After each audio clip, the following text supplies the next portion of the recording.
ನಮಸ್ತೆ. Y ಮಕಾಶಿ YouTube channel ವೀಕ್ಷಣೆ ಮಾಡುತ್ತಿರುವಂಥ ವೀಕ್ಷಕರಿಗೆ ನಮಸ್ತೆ. ಏನು ಪ್ರಸ್ತುತ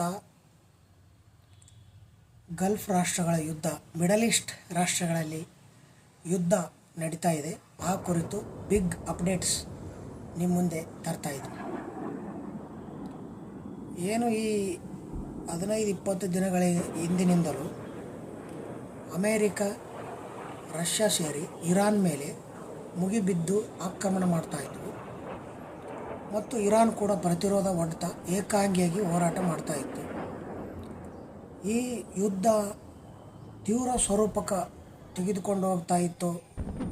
ಜೊತೆಗೆ ಪರಮಾಣು ಯುದ್ಧ ದಾಳಿಯಾಗುವ ಭೀತಿ ಕಾಣ್ತಾ ಇತ್ತು. ಜಗತ್ತಿನಲ್ಲಿ ಆರ್ಥಿಕ ಮುಗ್ಗಟ್ಟು ಮತ್ತು ಶೇರ್ ಮಾರ್ಕೆಟಲ್ಲಿ ಸಾಕಷ್ಟು ಇಳಿಕೆ ಕಂಡಿತ್ತು. ಜೊತೆಗೆ ಕ್ರೂಡ್ ಆಯಿಲ್ ಬೆಲೆ ಕೂಡ $100 ಬಿಲಿಯನ್ ಬ್ಯಾರಲ್ಗೆ ದಾಟಿತ್ತು.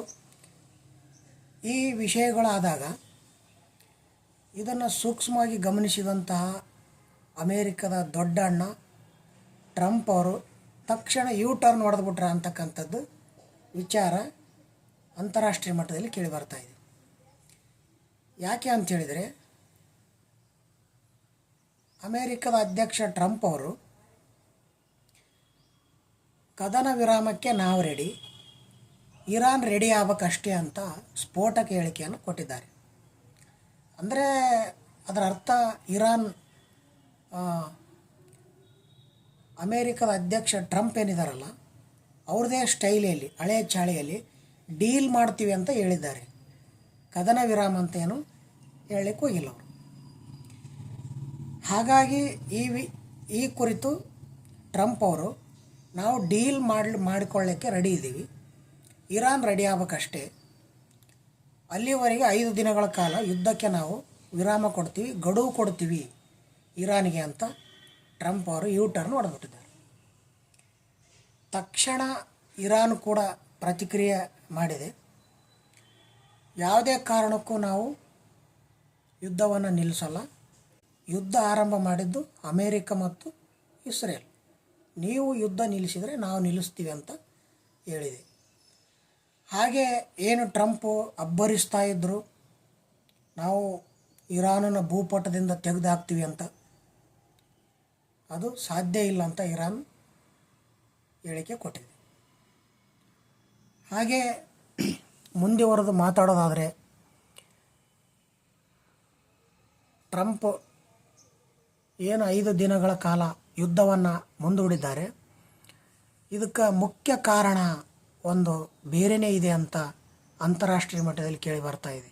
ಅದು ಏನಂತೇಳಿದರೆ, ಜಗತ್ತಿನಲ್ಲಿ ತೈಲ ಬಿಕ್ಕಟ್ಟು ಮತ್ತು ಶೇರ್ ಮಾರ್ಕೆಟ್ ಇಳಿಕೆ, ಈ ರೀತಿ ಅನೇಕ ಸಮಸ್ಯೆಗಳು ಬರ್ತಾ ಇರೋದ್ರಿಂದ ಟ್ರಂಪ್ ಅವರು ತಮ್ಮ ಮೇಲೆ ಆರೋಪಗಳು ಹೆಚ್ಚಾಗಿರೋದ್ರಿಂದ ಮತ್ತು ಜಗತ್ತಿನೆದರ ಅಮೇರಿಕದ ಮಾನ ಹೋಗಬಾರ್ದಂತೇಳಿ ಟರ್ನ್ ಹೊಡೆದು 5 ದಿನಗಳ ಕಾಲ ಯುದ್ಧವನ್ನು ಮುನ್ನೂಡಿದ್ದಾರೆ ಅಂತಕ್ಕಂಥ ವಿಚಾರವನ್ನು ಕೇಳಿ ಬರ್ತಾ ಇದೆ. ಇನ್ನೊಂದು ಕಡೆ ಇಸ್ರೇಲ್ ಇರಾನ್ ಮೇಲೆ, ಟೆಹರಾನ್ ಮೇಲೆ ದಾಳಿ ಮುಂದುವರಿಸಿದೆ. ಕ್ಷಿಪಣಿಗಳ ಒಂದು ರಾಶಿಯನ್ನು ಹಾಕ್ತಾ ಇದೆ. ಹಾಗೆ ಇನ್ನೊಂದು ವಿಚಾರ ಜಗತ್ತಿನಲ್ಲಿ ಕೇಳಿ ಬರ್ತಾ ಇದೆ ಯುದ್ಧದ ಕುರಿತು. ಅಮೇರಿಕದ ಬೃಹತ್ ಶಕ್ತಿಶಾಲಿ ವಿಮಾನವಾಹಕ ಯುದ್ಧ ನೌಕೆಯಲ್ಲಿ ಏನು ಕೆಲವು ದಿನಗಳ ಹಿಂದೆ ಲ್ಯಾಂಡ್ರಿ ಭಾಗದಲ್ಲಿ ಬೆಂಕಿ ಕಾಣಿಸಿಕೊಂಡಿತ್ತು, ಆ ಕುರಿತು ನಿರಂತರವಾಗಿ 10 ತಿಂಗಳ ಕಾಲ ಅಮೇರಿಕದ ಸೈನಿಕರು ಆ ಒಂದು ಹಡಗಿನಲ್ಲಿ ಇದ್ದರು. ಹಾಗಾಗಿ ಅವರು ಮಾನಸಿಕ ಖಿನ್ನತೆಗೊಳಗಾಗಿ, ಮತ್ತೇನಪ್ಪ ಅಂತಂದರೆ ಹಡಗಿನಲ್ಲಿ ಟಾಯ್ಲೆಟ್ ಸಮಸ್ಯೆ ಕೂಡ ಬಂದಿತ್ತು. ಟಾಯ್ಲೆಟಲ್ಲಿ ಶರ್ಟ್ ಎಲ್ಲ ಸಿಕ್ಕಾಕೊಂಡಿದೆ ಅಂಥೇಳಿ ಕೆಲವು ಮೂಲಗಳು ತಿಳಿಸ್ತಾ ಇದ್ದವು. ಶಿಸ್ತಿನ ಸಿಪಾಯಿ ಅಂತ ತಿಳಿಸ್ಕೊಳ್ತಕ್ಕಂಥ ಅಮೇರಿಕದ ಸೈನ್ಯದಲ್ಲೇ ಈ ರೀತಿ ವಿಚಾರ ಬಂತ ಅಂತಕ್ಕಂಥದ್ದು ಜಗತ್ತಿನಲ್ಲಿ ಅಮೇರಿಕದ ಮಾನಹರಣಕ್ಕೆ ಕಾರಣ ಆಗ್ತಾ ಇದೆ. ಈ ಕುರಿತು ಅಮೇರಿಕದ ಸೈನಿಕರು ಮಧ್ಯೆ ಅಸಮಾಧಾನಿತ್ತ. ಅವರೇ ಅಮೇರಿಕದ ಸೈನಿಕರೇ ಬೇಕಂತೇಳಿ ಅಡುಗೆಯಲ್ಲಿ ಬೆಂಕಿ ಹೊತ್ತಿಸಿದ್ರ ಅಂತಕ್ಕಂಥ ಅನುಮಾನ ಜಗತ್ತಿನಲ್ಲಿ ಒಂದು ವಿಚಾರ ಓಡಾಡ್ತಿದೆ ಅಂತಲೇ ಹೇಳ್ಬೋದು. ಹಾಗೆ ಈ ಒಂದು ಜಗತ್ತಿನಲ್ಲಿ ಮಿಡಲ್ ಈಸ್ಟ್ ರಾಷ್ಟ್ರಗಳ ಮಧ್ಯೆ ಯುದ್ಧ ಮತ್ತು ಅಮೇರಿಕದ ಅಧ್ಯಕ್ಷ ಟ್ರಂಪ್ 5 ದಿನಗಳ ಕಾಲ ಯುದ್ಧವನ್ನು ಮುನ್ನೂಡಿದ್ದು, ಈ ಕುರಿತು ಈ ಒಂದು ವಿಚಾರಕ್ಕೆ ಸಂಬಂಧಪಟ್ಟಂತೆ ಭಾರತ ಕೂಡ ರಿಯಾಕ್ಟ್ ಮಾಡಿದೆ. ಭಾರತ ಕೂಡ ತುಂಬ ಸೂಕ್ಷ್ಮವಾಗಿ ಅಂತಾರಾಷ್ಟ್ರೀಯ ರಾಜಕೀಯ ಮತ್ತು ಯುದ್ಧದ ಒಂದು ಅಪ್ಡೇಟ್ಸ್ಗಳನ್ನು ಗಮನಿಸ್ತಾ ಇದೆ ಅಂಥೇಳಿ ವಿದೇಶಾಂಗ ಸಚಿವರು ಭಾರತದಲ್ಲಿ ರಿಯಾಕ್ಟ್ ಮಾಡಿರ್ತಾರೆ. ಜೊತೆಗೆ ಏನಂತೇಳಿದರೆ, ಈ ಒಂದು ಯುದ್ಧವನ್ನು ನಿಲ್ಲಿಸಲಿಕ್ಕೆ ಮಿಡಲ್ ಈಸ್ಟ್ ರಾಷ್ಟ್ರಗಳ ಯುದ್ಧವನ್ನು ಶಮನಗೊಳಿಸಲಿಕ್ಕೆ 3 ರಾಷ್ಟ್ರಗಳು ಪ್ರಯತ್ನ ಮಾಡ್ತಾಯಿವೆ ಅಂತಕ್ಕಂಥ ವಿಚಾರ ಅಂತಾರಾಷ್ಟ್ರೀಯ ಮಟ್ಟದಲ್ಲಿ ವಿಚಾರ ಓಡಾಡ್ತಾ ಇದೆ.